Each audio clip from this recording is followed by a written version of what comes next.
Okay, we left off on Samach Tes yesterday, page 69, Mesus Shishorim.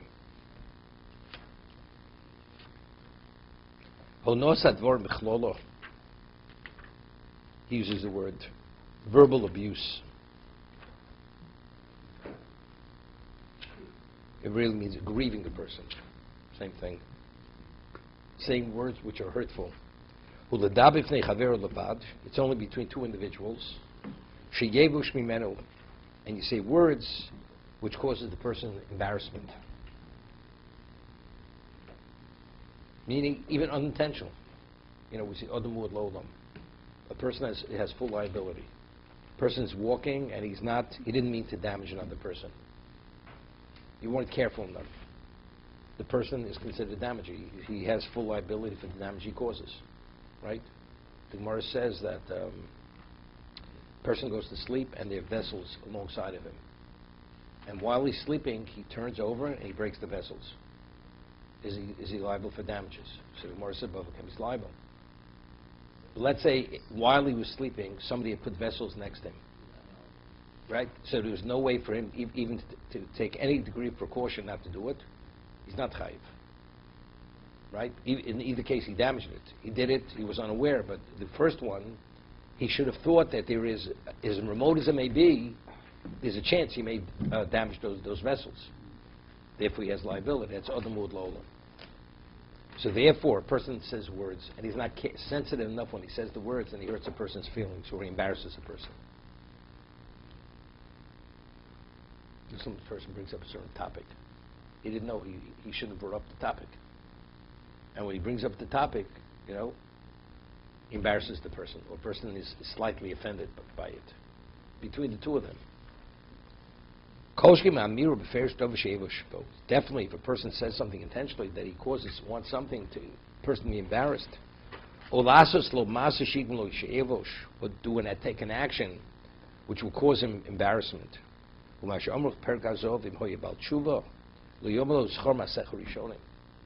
Person is about tshuva, say, don't you remember when we used to travel on Shabbos, wherever it was? Or we used to, whatever else we did. And when a person was ill, remember,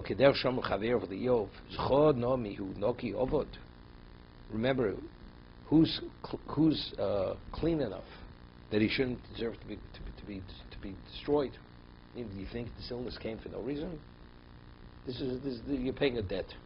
That's what you say to the person. So you're saying the person is a sinner. If, let's say, mule drivers, they're looking for wheat to transport. Right? They're in the transport business. So they say, where could I find clients to transport wheat? Go to so-and-so, he sells wheat. And they know when they're sending there, he's never that's not a location. They're wasting his time, but they're having a laugh on his expense.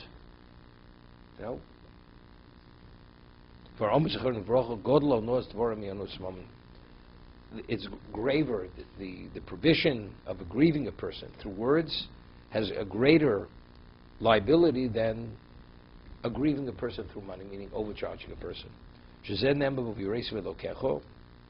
Lo nema bo vireso melo kecho. Jezen nema bo v'yesh velokecho. V'zel lo nema. Aggrieving a person means overcharging a person to say vireso melo kecho. But a grieving person with words says vireso melo kecho. Koshkem shuim hu barabim. So if it's only between the two of them, he's causing the person to feel inadequate or offended. So what he publicly makes a statement and he causes the man embarrassment, public embarrassment.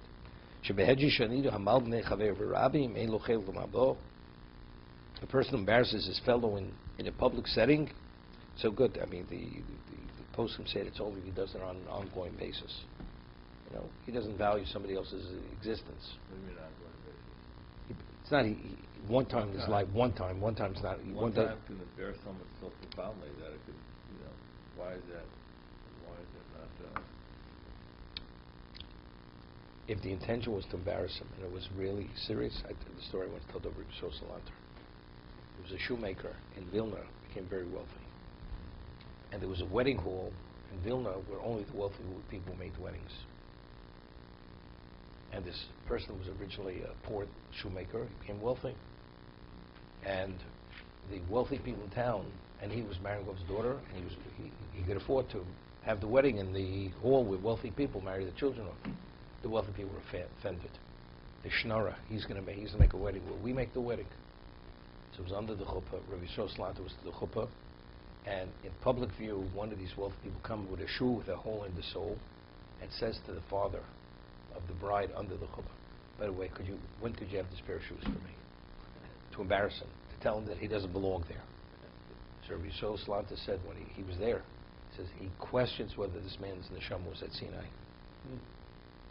If a man could do that to embarrass a person, there's no question. That situation, ein lo chilul mabo. That's premeditated, embarrassing. But if we were talking about mal nechaver b'ravim, because you're not careful enough. You don't think before you speak. But let's say a person continuously, he doesn't think before he speaks, and there's all these consequences. Then, even though it wasn't intentional, but the unintentional is based on what? On not being sensitive sufficiently. Well, we're saying that an intentional embarrassment of another person is pretty bad. And so, Once in a case many years ago, here, Alan spoke about the innate characteristics of a Jew. Golmei Chasodim. So I gave a lecture on 63rd Street. It's a full house. Most of the people were non-observant. And I spoke about, that the religious community, when it comes to achnos or hospitality, it's one of a kind. Strangers come, they'll offer them a room, and they'll have them for the weekend, for Shabbos, and they'll attend to the person's needs and talk to the person, whatever it may be. So this person gets up in the back, and he looked like he wasn't observant, and he says, and the way he quoted the psukim, the words, it's clear this man learned in yeshiva. And I didn't say the religious community. I just, it's innate. Gemilas Chasodim is innate in Jews. And therefore Jews do hospitality, he says. So why don't the religious do hospitality? And the Hasidim, why don't they do hospitality? So I went over, I said, in the middle of it, this was during at the after. So I said, you're a liar. I said, you're a liar. What you're saying is a lie, and you're a liar, and you're slandering the religious community. That's what I said to him. Turned colors. That was the end of the discussion. Comes over to me afterwards, and he says to me, you embarrassed me publicly. That's what he said to me. So I said, I want to ask you a question. Did you ever learn yeshiva? I said, the way you quoted the psukim, the words, it's clear. I don't know if you're observant today, but you were observant at one time.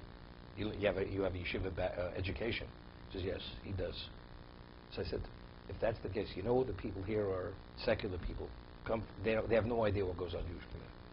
How do you make such an irresponsible remark publicly? How do you do it? You know what you said is not true. Well, you should verify whether it's true. Factually, it's not true. I say, something, you embarrassed yourself. I didn't embarrass you. Because I had to respond, and I had to respond because you said something irresponsible. I didn't embarrass you. That was the end of the discussion. You responded to him privately.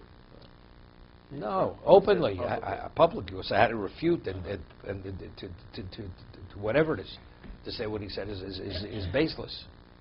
So what did I base it upon about this concept? I based it on a psak of Moshe Feinstein. Moshe, and this was Mipi Hashmud Psak. No, it's not. It's printed. There was a person. What was his name? There was a person many years ago. He lived in Switzerland. He was a financial genius. His name was Doug something. I forgot his last name. He even had a political status. He had a political passport. He lived in Switzerland, and another Jew, a religious Jew, went and connived him, stole a lot of money from him, over $1 million. And this religious Jew said to him, in Switzerland, if you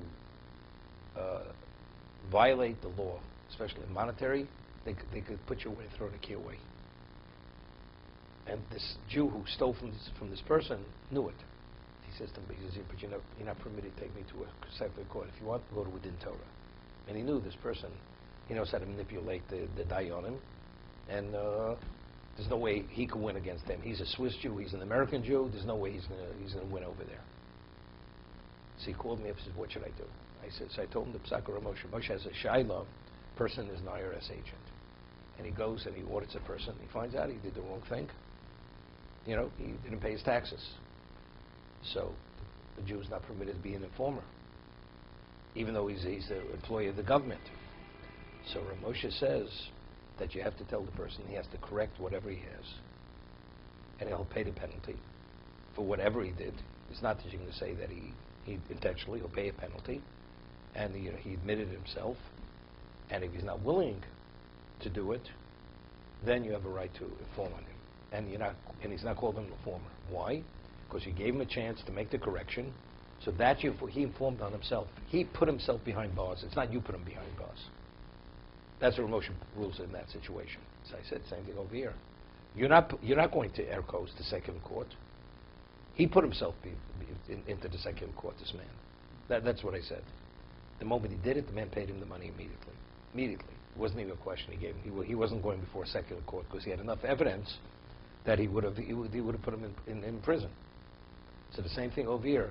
Embarrassing. Person makes an irresponsible remark. It has to be responded to. But the response will cause embarrassment. So who embarrassed him? Who? He embarrassed himself. Therefore, it's not a question. To be continued.